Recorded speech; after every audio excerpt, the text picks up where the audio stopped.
l'année 2015, Angleterre.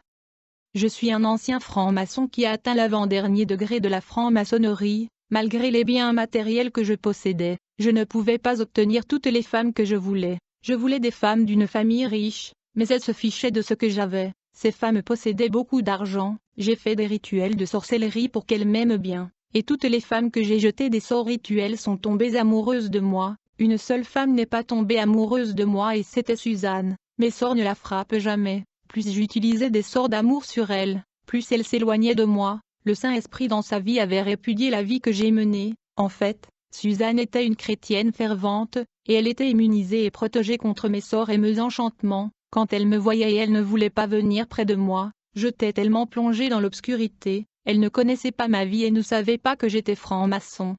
Mais la lumière de sa vie ne correspondait pas aux ténèbres de ma vie. Je n'avais pas réussi à conquérir le cœur de Suzanne. Cela n'a été possible que lorsque je suis devenu un homme de Dieu. Elle ne savait rien sur ma conversion, mais elle a vu la lumière du Saint-Esprit en moi. C'est ainsi qu'elle s'est approchée de moi.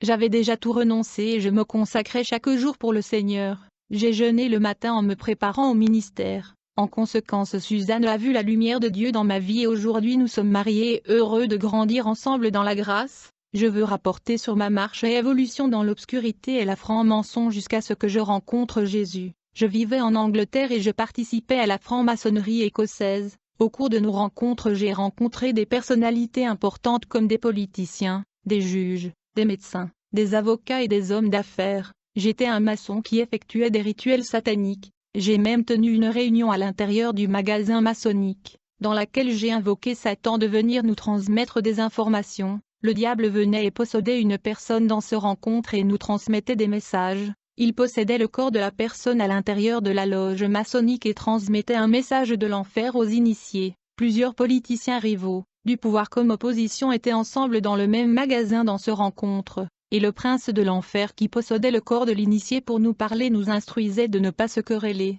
car quiconque gagne sera au service de l'obscurité. Une fois, quand le diable se manifesta dans nos rassemblements maçonniques, il a promis de donner le pouvoir et la fortune à tous les politiciens travaillant pour lui. Le premier message du prince de l'enfer qui possédait notre membre nous avait instruit d'endoctriner les étudiants des universités et des collèges. Ce démon nous avait dit de composer un groupe de rebelles qui serait utilisé à des fins pervers dans les écoles et les collèges. Aujourd'hui, il existe de nombreux collèges de parapsychologie, de biogénie et d'autres qui contredisent la Bible. Le deuxième message de l'enfer nous instruisait de laver le cerveau des enfants et des adolescents au moyen de manuels scolaires, de mentir et de désinformer les enfants sur la création du monde et sur l'origine de l'homme. Si vous remarquez les livres de science d'aujourd'hui, ils ont tous tendance à enlever Dieu en tant que créateur de l'univers, et aucun livre d'histoire ne parle de Jésus. On se souvient de tous les rois, empereurs et gouverneurs, le nom de Jésus n'est pas mentionné. Ceci est une stratégie de l'enfer transmise aux élites et la haute classe dans le loge maçonnique. L'école est la cible et la stratégie de Satan pour endoctriner les enfants. La Bible ne souligne pas que nos enfants doivent être éduqués par des étrangers. L'éducation des enfants appartient aux parents. À partir de l'époque de Moïse, les parents ont enseigné les lois de Dieu aux enfants. Quand Samuel est né, il a été emmené pour être éduqué dans le temple, mais Satan a changé cela en prenant le contrôle de l'éducation des mains des parents et des temples pour le transférer dans les écoles. Vous enseignez Dieu à votre enfant et l'école enseigne que le monde n'a pas de créateur. Vous enseignez que votre enfant est issu de la postérité d'Adam et l'école enseigne qu'il vient de la progéniture du singe. Et votre fils est toujours influencé par le fils de l'impie qui étudie avec lui, enseignant des manières et des attitudes pécheresses. Dans les pays d'Amérique latine, les écoles disposent de programmes d'éducation pour tous, où les enfants de sorciers, de meurtriers, de voleurs et des ivrognes sont tenus d'étudier ensemble. Toutes ces classes de gens ont des enfants qui étudient dans la même école que les enfants de chrétiens. Je n'inclus pas ces adolescents, mais je parle du danger qu'un enfant chrétien traverse dans des écoles libérales. J'ai vu des enfants de chrétiens être corrompus par des enfants de méchants. Les parents enseignent leurs enfants à la manière de Jésus, et lorsqu'ils les mettent à l'école, leurs enfants oublient les enseignements de leurs parents et deviennent d'autres personnes. Ceci est la stratégie de Satan, mélanger les enfants chrétiens avec les méchants pour les corrompre. Et aussi les matériels scolaires corrompent l'esprit, et de nouveaux athées sont apparus parmi les enfants. Ceux qui ont des conditions financières ne placeront jamais leurs enfants dans des écoles publiques qui acceptent toutes sortes d'enfants. Il y a des écoles en Amérique latine qui intègrent des enfants qui ont été arrêtés pour avoir commis des crimes. Dieu m'a donné les conditions pour inscrire mon fils dans une école évangélique, et si cette école ne remplit pas l'obligation d'endoctriner mon enfant dans la parole, je l'enlèverai et je paierai un enseignant pour l'enseigner à la maison. C'est ce qu'on appelle la protection de la famille. Si vous ne pouvez pas, priez Dieu, accompagnez votre fils dans ses études et veillez sur lui, car l'école fait partie du système éducatif de Satan.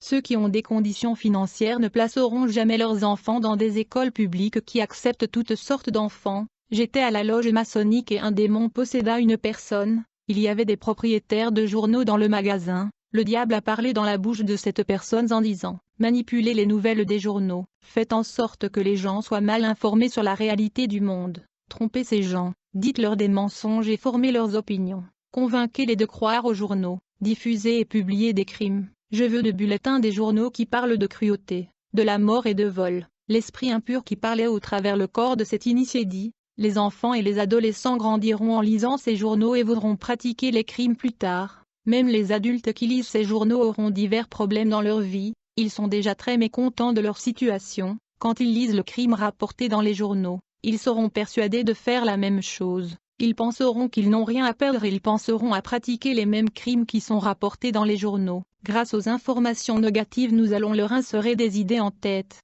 nous les inciterons à le faire quand ils regarderont nos journaux. Les crimes dans le monde vont augmenter à cause des journaux. Nous vous avons donné plusieurs idées sur la façon de tuer une personne, nous vous avons appris à manœuvrer, à poignarder, à tirer, à cacher des cadavres et à les enterrer pour cacher le crime. Tout cela est enseigné et diffusé dans nos journaux et se multiplie dans le monde. Nous avons enseigné le suicide et le meurtre. Nous avons appris au mari de tuer sa femme, la mère de tuer ses fils, le frère de tuer son frère, les enfants de tuer leurs parents par le biais des journaux. Tout cela provient de nos journalistes qui enseignent les esprits malades à pratiquer ces choses parce que nous prenons le contrôle de leur tête quand ils regardent les informations négatives. Le journal télévisé est l'école du crime, de même que les films, les dessins animés et les séries télévisées. Chacun d'entre eux enseigne différents types de péchés tels que la sorcellerie, le vol, le sexe, la dépendance, la dépravation et la mort. Tout chrétien qui aime regarder le journal télévisé et lire la presse écrite n'a aucune force contre nous et son âme nous appartient.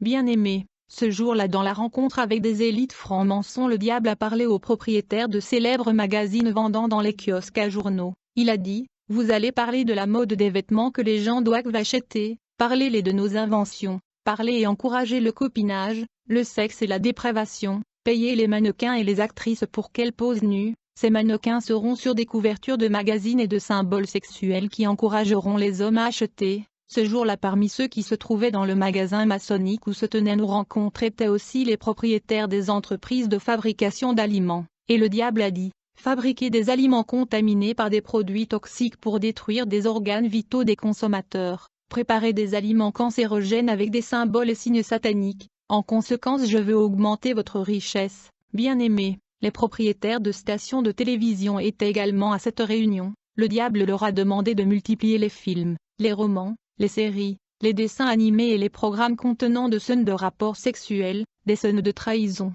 des scènes de mort, des scènes de violence, des scènes de toxicomanie, des scènes de l'homosexualité et des scènes de sorcellerie. En retour le diable a promis d'augmenter l'audience de leur chaîne. Le plan de Satan est de détruire toute l'humanité et l'Église par le biais de la télévision. Les artistes qui font des émissions de télévision sont des francs-maçons, ils étaient également dans cette réunion maçonnique. Le diable a demandé aux pasteurs maçonniques dans ce rencontre d'inventer de nouveaux mouvements surnaturels, de nouveaux enseignements théologiques et de nouveaux séminaires. Les pasteurs ont reçu des millions de livres sterling de la communauté pour financer des projets sataniques dans des églises. J'étais un ami de ces pasteurs avant ma conversion. Ces pasteurs ont visité de petites églises et ont promis de faire connaître ces pasteurs locaux. Ils ont promis de transformer leurs petites églises en méga-églises. Ces pasteurs de la Réunion ont accepté l'alliance. Ils ont signé un accord de compromis et ont perçu des millions de livres pour construire des grandes églises. Lorsque leurs églises étaient prêtes et pleines de monde, ils ont dû lever des millions de livres pour payer les bergers maçonniques. En fait, l'argent était emprunté aux bergers. Ils devaient donc travailler avec la théologie de la prospérité pour recevoir des dons et rembourser l'argent qui leur ont été empruntés. Sans cet enseignement de la prospérité, ils ne pourraient jamais rassembler des millions de livres pour payer leurs dettes. Notre groupe de maçons était le soutien de petites églises. Ils offrent des livres et des magazines évangéliques avec leurs enseignements aux pasteurs pour enseigner aux gens, je veux dire aux pasteurs de petites églises. de ne pas accepter de financement de la franc-maçonnerie car la lumière ne correspond pas à l'obscurité. Si vous faites alliance avec ces hommes, ils seront dans le lac de feu ardent avec vous. Quand j'étais franc-maçon, je ne pouvais pas révéler nos plans. En tant que franc-maçon, je dis à tous que nous ne révélons pas ce que nous sommes. Nous disons toujours que nous sommes chrétiens et nous allons dans les églises en montrant que nous allons aider, obtenir des titres d'évêque, d'apôtre, de révérend et de berger n'est pas un problème pour les francs-maçons. Ils ont des écoles de théologie et des cours sur les titres d'emploi. Quand j'étais en franc-maçonnerie, notre objectif était d'acheter les pasteurs et de les mettre dans de programmes radio. J'ai aidé beaucoup de petites églises. En retour, ils devaient enseigner notre théologie. Nos enseignements ne parlent pas contre le péché et n'encouragent pas non plus les croyants à se repentir pour renouveler leur alliance avec leur Dieu. Nous finançons de grands bâtiments pour ces pasteurs de petites églises, dans la mesure où ils suivent nos directives. Ils ne pouvaient pas prier de peur que leur Dieu ne révèle nos stratégies. J'avais un éditeur et j'ai publié de nombreux livres évangéliques qui étaient remplis d'hérésie et de théologie de la prospérité. J'ai payé les auteurs pour vendre leurs connaissances. Satan m'a donné toutes les informations nécessaires. En retour, il m'a enrichi. Cela peut paraître fou, mais Satan m'a proposé une fortune dans une alliance au cimetière. Il est apparu à moi comme un cow-boy et m'a parlé. Je ne sais pas quelle est sa véritable identité, s'il était Satan ou un autre démon. Il s'est présenté comme Lucifer. Nous avons fait un pacte juste là et il m'a serré la main. Ce n'était pas un esprit. Il a dit qu'une valise pleine d'argent était dans ma maison. Je suis entré à la maison et j'ai vu une valise sur mon lit. Je ne sais pas comment quelqu'un est entré chez moi et a mis cette valise pleine d'argent. Et donc je suis devenu riche ce soir-là. J'ai ouvert un séminaire de théologie pour former de faux pasteurs et de faux chrétiens enseignant des doctrines sans principe. Je connaissais le véritable évangile des apôtres, mais j'ai préféré manipuler la parole. Je faisais de la théologie et une maîtrise en philosophie chrétienne, mais je ne croyais pas en Dieu et je considérais la Bible comme un livre mythologique. Je ne croirais en la Bible que si je pouvais voir Dieu, mais comme je ne l'ai pas vu, je ne le connaissais pas. Déjà dans les puissances des ténèbres, je croyais voir le diable. Dans un rituel sacrificiel, un être revêtu d'un manteau noir est apparu à tous dans la loge maçonnique. Son visage était recouvert d'un mouchoir noir, il s'est approché de tous, puis a marché un peu et a disparu. Les gardes de sécurité qui se tenaient à la porte de la loge maçonnique ont déclaré qu'ils n'avaient laissé aucun étranger entrer dans notre réunion. La sécurité de notre magasin est impénétrable, toutes les portes étaient fermées, et cet être est entré à l'intérieur comme quelque chose d'invisible. Toutes les informations que les démons nous ont transmises, tout était accompli.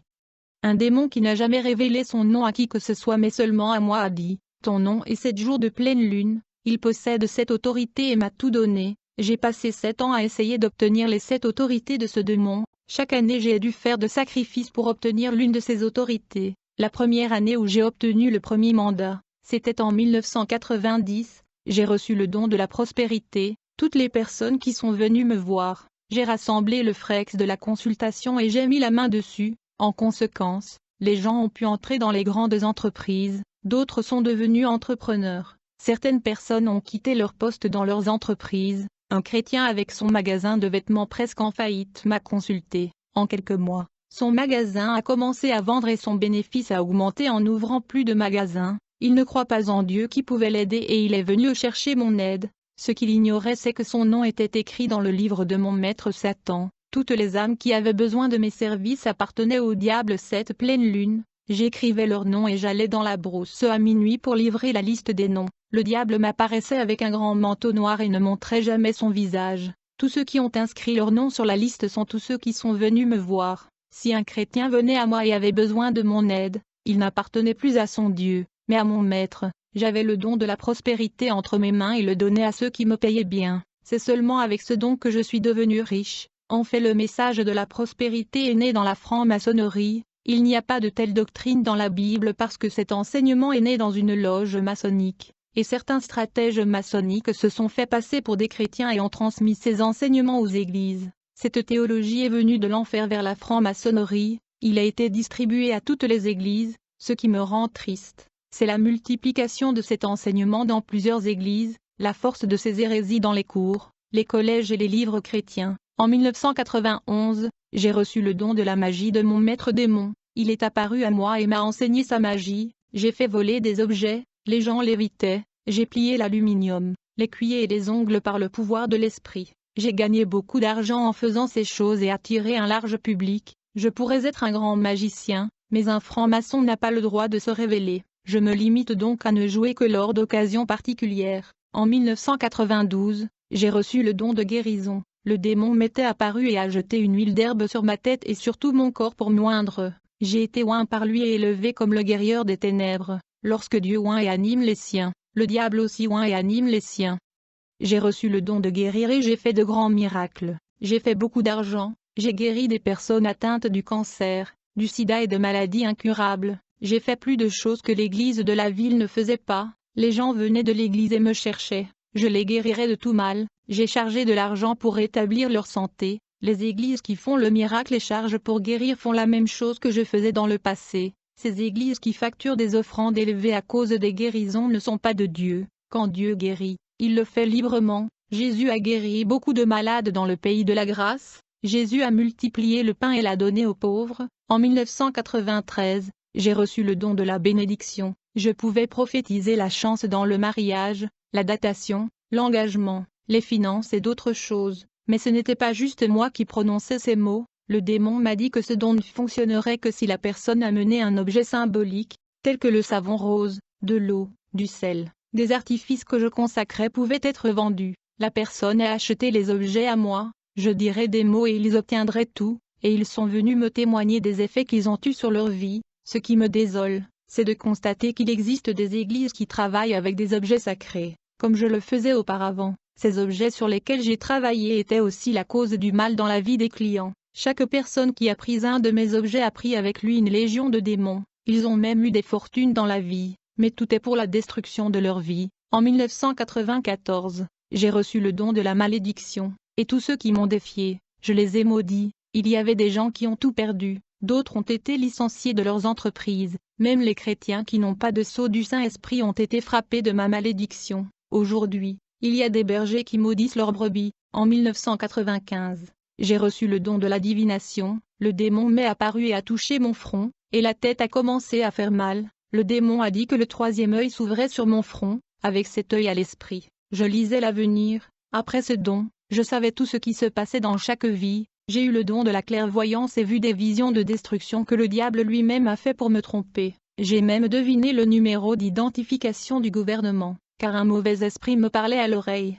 J'ai fait beaucoup d'argent avec ce don de voyance. Il y a des pasteurs qui ont le don de la divination et de la parole qui est une révélation. Il a le don de la voyance et de la parole qui est la vision de Dieu. Concernant le don de la voyance, vous voyez seulement ce que le diable veut. Il fait des illusions d'optique en produisant de fausses images. Je prophétisais et le diable a dû accomplir la prophétie. S'il ne réalisait pas ma prophétie, les gens ne me croiraient plus, et ce ne serait pas bon pour les plans du diable. J'étais celui qui a fait croire aux gens le méchant. Je ne pouvais pas perdre la confiance des gens. Je devais donc continuer à les conduire dans les ténèbres. En 1996, j'ai reçu le don de tuer. Le diable m'est apparu et m'a serré la main. La peau de ma main est devenue noire. Et à partir de ce jour, si une personne me mettait au défi, je jetais une malédiction de la mort et cela se produisait. J'ai maudit un homme d'affaires atteint d'un cancer et il est décédé quelques mois plus tard. Le démon est resté dans son nombril et a développé un cancer de la vessie. Ce cancer a grandi et l'a tué.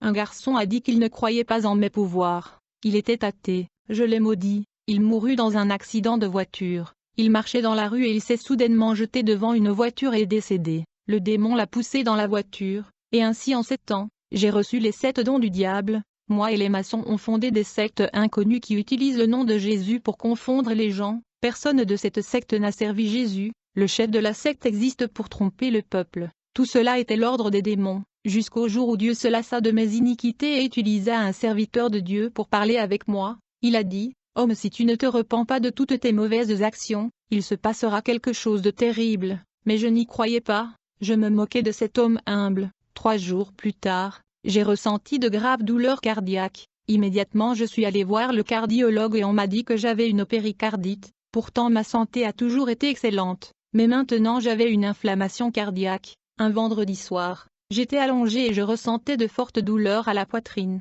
Je me suis souvenu des paroles de ce chrétien. J'ai commencé à me souvenir de Dieu et je lui ai demandé de ne pas me laisser mourir. J'avais peur de quitter ma fortune. J'étais marié et n'avais pas d'enfant. Je n'ai jamais cru en Dieu et à ce moment-là, j'ai eu la foi. J'ai demandé sa miséricorde et j'étais prêt à laisser tomber l'occultisme. Cette douleur à la poitrine s'est intensifiée, ce qui m'a fait perdre connaissance. Tout était paralysé jusqu'à ce que les organes vitaux ne fonctionnent plus. Je n'avais aucun signe de vie et mon esprit était sur le point de quitter le corps. Celui qui a donné la vie à mon corps me l'a pris et mon corps est tombé. Du coup, une lumière descendit du ciel comme une grande étoile et s'arrêta près de moi. C'était l'ange de Dieu et il brillait. À partir de cela, vous pouvez imaginer la gloire de Jésus. L'ange a dit, « Dieu a entendu votre demande de miséricorde et votre promesse d'abandonner l'occultisme. » C'était en 2015 que j'ai eu cet enlèvement. L'ange m'a dit, « Venez avec moi », et il m'a conduit sur une longue route. Cette route avait beaucoup de serpents mortels, des araignées et insectes. Nous sommes arrivés devant une porte noire et il était écrite, « Bienvenue en enfer ». J'ai frissonné parce que je ne savais pas que cet endroit existait. Je pensais qu'il n'existe que dans la mythologie grecque et hébraïque. Pour le ciel, je pensais que c'était le folklore grec, les Élysées. Ma peur de mourir était de cesser d'exister et de ne jamais revivre. Je n'ai jamais imaginé qu'il existe un lieu éternel. Cette porte s'est ouverte et une vapeur est venue dans ma direction. La chaleur insupportable m'a presque fondu. Je crois que l'ange n'a permis aucun mal de m'arriver. Sa présence a empêché les effets de la chaleur de m'affliger. La première personne que j'ai vue en enfer a été Albert Pike, l'un des célèbres satanistes qui a également quitté la franc-maçonnerie. Puis j'ai vu Noriyuki Pat Morita être en proie à des démons, et j'ai vu l'acteur Jam Avery, qui a souffert de tourments. Les démons l'ont écrasé, ont déchiré leur peau. J'ai vu l'acteur Patrick Swayze également dans une grande tourmente. Le feu l'a consumé et les démons l'ont torturé. J'ai aussi vu des chanteurs de rock. Le bassiste Paul Gray, la chair de son corps est tombée alors qu'il jouait continuellement. La même chose s'est produite avec le guitariste Gary Moore qui traverse les mêmes souffrances. Quelle terrible situation sont ces chanteurs et joueurs. J'ai vu le chanteur Joey Ramone chanter jusqu'à ce que ses cordes vocales éclatent. Il n'avait plus une voix mais juste un sifflement qui sortait de sa bouche. Ce processus sera tellement pour toujours. Je suis allé dans une autre section et j'ai vu les démons tenir des réunions sur la politique. Ils voulaient se mettre au pouvoir pour gouverner le politicien qui avait conclu un pacte avec eux. Les démons utilisent des hommes riches et puissants du monde pour contrôler tous leurs plans. Ces hommes de grande influence politique obéissent aux ordres de ces démons. Vous qui êtes chrétien et souhaitez entrer en politique, ne le faites pas. Les démons sont au pouvoir. Les démons ont eu recours à des politiciens pour légaliser l'avortement, le mariage gay, la libération de drogue et d'autres dérives. Tout dans l'enfer est prévu dans les réunions pour détruire l'humanité. Bien que la Bible indique que Dieu a institué les autorités gouvernementales et que les pouvoirs de ses dirigeants ont été conférés par Dieu pour gouverner le peuple, beaucoup ont utilisé leur pouvoir et influence donnés par Dieu pour œuvrer pour l'obscurité et opprimer le peuple. Dieu a donné autorité aux politiciens, mais ce sont eux qui choisissent d'utiliser pour le bien ou pour le mal. Beaucoup se vendent au diable par le biais d'alliances. Satan est le prince de ce monde et donne son royaume à qui il veut, car le monde est du le malin, aliment démoniaque d'enfer, nourriture qui laisse l'homme et la femme stériles. J'ai vu des produits chimiques injectés dans les aliments qui agissent sur les hormones, ce qui rend les organes de reproduction stériles. Chrétiens en enfer. J'ai vu des foules d'évangéliques. Je n'ai jamais vu autant de chrétiens. La première classe d'évangéliques que l'ange m'a montrée est celle de chrétiens qui ne maîtrisaient pas tout. Ils n'avaient pas de règles de vie et séduisaient les femmes mariées. Ces chrétiens étaient méchants et séduisaient les femmes de l'Église. C'est la première classe. Ils étaient débauchés, immoraux, dispersaient leur propre réputation et étaient des obstacles à la foi de vrais chrétiens. Nous sommes allés à la deuxième classe de chrétiens. Ils étaient agressifs. Ils n'acceptaient pas de correction pour leurs erreurs. Ils traitaient mal leurs bergers et ils devenaient ennemis de ceux qui n'approuvaient pas leur mode de vie. L'ange m'a emmené à la troisième classe de chrétiens. Ils étaient impurs, avaient des pensées malveillantes et leur cœur était rempli de sensualité. La quatrième classe, où l'ange m'a emmené, était remplie de profanateurs qui ont corrompu ce qui est sacré. Ils ont mélangé ce qui est saint avec les profanations du monde. Ils ont souillé la pureté des cultes avec des hérésies et ont placé des abominations à l'intérieur de la maison de Dieu. Ils ont profané l'autel, profané la sainteté de la liturgie. J'ai été emmené à la cinquième classe de chrétiens. Ceux-ci étaient ambitieux avec des biens matériels pour satisfaire leurs désirs. Ils étaient capables de tout pour réaliser tout ce qu'ils voulaient, même au point de faire du mal aux autres pour rester à leur place. Ils ont inventé des mensonges pour voler des emplois. Ils ont dit que la calomnie devait bénéficier ou être promue. Ce sont des égoïstes qui ont un amour excessif pour eux-mêmes. Ils ne se souciaient de personne. Ils pensaient juste à eux-mêmes. Nous sommes allés à la sixième classe, où sont les chrétiens qui ont fait de leurs églises une zone de guerre, ont provoqué des dissensions, n'ont pas accepté l'enseignement de la sainteté du berger. Ces factions créées pour attaquer l'Église et ils ont apprécié les conflits qui ont suivi. Ils vivaient séparés des saints frères qui obéissaient à la parole de Dieu. Nous sommes allés à la 7e classe, où les chrétiens étaient en compétition pour des postes dans l'Église, voulant même faire du mal à l'autre.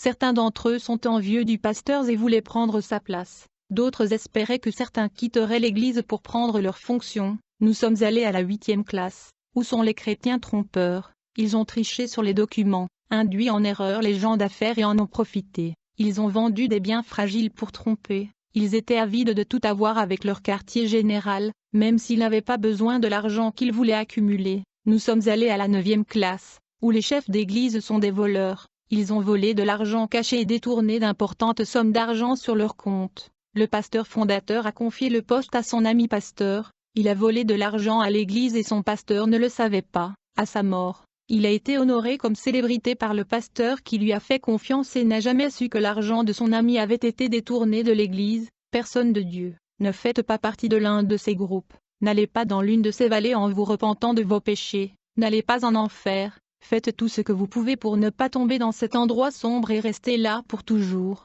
Suivez le chemin de Jésus, ne jouez pas en tant que chrétien, et ne tombez pas dans la mauvaise façon de servir Dieu. J'ai vu beaucoup de chrétiens en enfer qui ont suivi l'évangile mondain de la prospérité, d'être un chrétien qui est dans l'église avec les mains accrochées au monde, servant 2 maîtres en même temps. Dans l'évangile de la prospérité, il n'y a pas de séparation du monde, le royaume est d'avoir de l'argent. C'est le paradis céleste pour lequel les adhérents à l'évangile de la prospérité croyaient que la Bible leur parlait. Dans l'évangile de prospérité, la personne ne gagne que si elle reçoit beaucoup d'argent et de gloire. Sans cela, il est un perdant. Cet évangile de prospérité a été produit par la franc-maçonnerie et a causé beaucoup de tort à l'Église et a conduit de nombreux chrétiens en enfer. Je le sais parce que j'étais franc-maçon et que nous avons créé cet évangile sur la terre. Nous avons tout inversé. La Bible dit que qui persévérera jusqu'au bout sera sauvé et passera à l'éternité et obtiendra la récompense. Mais la franc-maçonnerie qui contrôle le monde de l'Évangile invente et fait la doctrine selon laquelle il ne faut pas s'inquiéter de l'éternité ni mais les choses de la terre,